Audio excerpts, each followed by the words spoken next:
ሰላም ቤተሰብ እንዴት ናችሁ? በያላችሁበት ሰላማችሁ ብዝት ይበልልኝ። ጨሪቃዎች በሚፍታ ቤት መጥተዋል። ከቆይታ በኋላ በቲክታክ ላይቭ ላይ ይመጣሉ።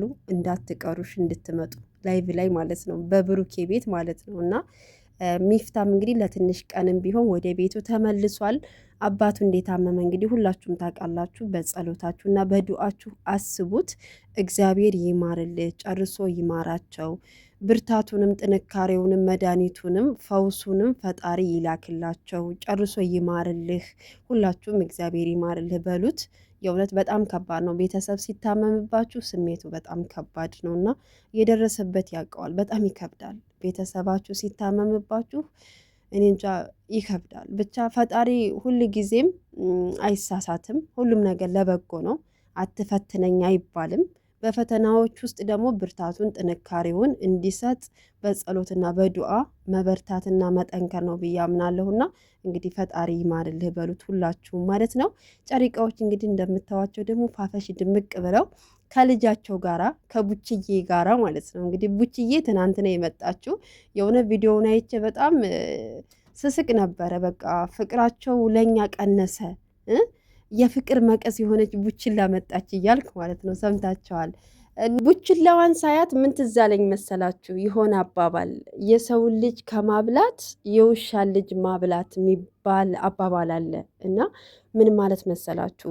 የሰውን ልጅ ብታበሉት ይረሳችኋል የሆነ ጊዜ ላይ።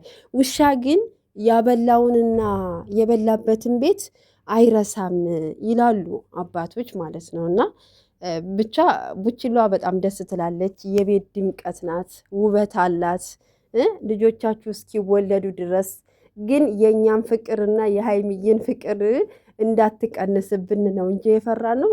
ደስ ይላሉ ልጆቹ፣ እየተለማመዱ ነው ጨሪቃዎች ማለት ነው። እና እንግዲህ መጀመሪያ አርነብ አመጡ፣ ከዛ ቀጠሉ ደግሞ ቡችላ መጡ። ቀጥለው ደግሞ ምን እንደሚያመጡ አናቅም። እንግዲህ 4 ልጆች እየጠበቅን እነሱ ደግሞ ቡችላ መጡ። ብቻ ደስ ይላል።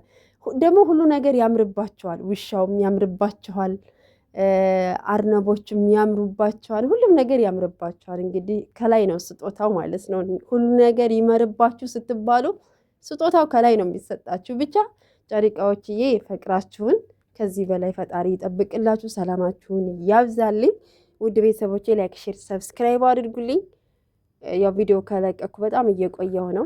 ድምፄ በደንብ ስላልተስተካከለ ነው። ጉንፋን በጣም እያሰቃየ ነው። በነገራችን ላይ የማልጠቀመው ትኩስ ነገር የለም፣ ግን አልቻልኩም። የእውነት እምቢ አለኝ፣ አልለቅሽም አለኝ እና ላይክ ሼር አድርጉልኝ ቤተሰብ።